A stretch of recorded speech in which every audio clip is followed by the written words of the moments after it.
Sévèrement corrigé la semaine dernière à La Rochelle, Grenoble est en urgence de points. La barre des 10 longueurs d'écart avec la ligne de flottaison est atteinte, alors forcément, les mines sont graves au moment d'aborder ce déplacement en Corrèze. Côté briviste, il n'est pas non plus question de perdre du temps, alors que les résultats en dents de scie du club l'ont éloigné des phases finales. La confiance est absente des deux côtés, mais Grenoble semble animé de l'énergie du désespoir. Suivez ce mouvement limpide des Isérois. 8 joueurs touchent le ballon sur ce lancement de jeu qui arrive en bout de ligne. Xavier Mignot pousse au pied pour lui-même et mange Teddy Ribaren à la course et aplatit le premier dans l'embut. Brive est cueilli à froid, un essai qui fait au contraire beaucoup de bien à Xavier Mignot, malmené lors du dernier match par le Rochelais Gabriel Lacroix. 3-7 avec la transformation, mais le CAB revient dans la partie grâce à sa mêlée dominatrice et deux pénalités de Gaëtan Germain. Mis au supplice par Damien Jourdan, Alexandre Dardet s'écroule une troisième fois en mêlée. La fois de trop pour Monsieur Marchat qui sévit et sort le carton jaune.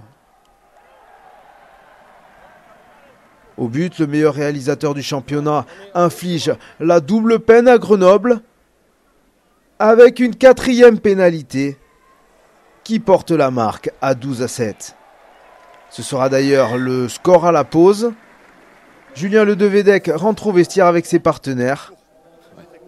Et à peine le temps de revenir sur le pré, qu'il doit déjà repartir s'asseoir. En cause, cette faute d'anti-jeu sur Arnaud Egui près de son embut, qui lui vaut un carton jaune. Privé d'un essai, le talonneur grenoblois ne va pas en rester là. C'est lui qui est à la manœuvre de ce ballon porté moins de 2 minutes plus tard. Les Blancs emportent les Noirs et terminent à dame. Deuxième essai pour Grenoble dans ce match. Mais Gilles Bosque rate la transformation en coin et par là même l'occasion de redonner la tête à son équipe. Une occasion que Gaëtan Germain, lui, ne laisse pas filer 5 minutes plus tard, si bien que Brive mène 15-12.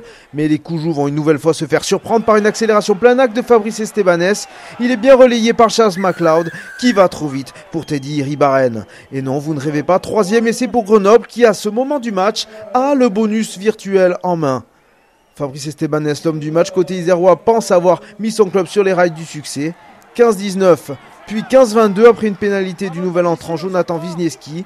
Brive a un genou à terre, mais va trouver le moyen de se relever grâce à l'apport de son banc.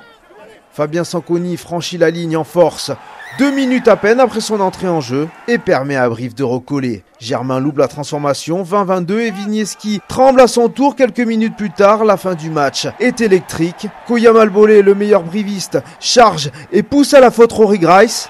Au ralenti, on voit même qu'ils sont deux Grenoblois traînés au sol avec Fabien Alexandre. Gaëtan Germain a la pénalité de la gagne au bout du pied.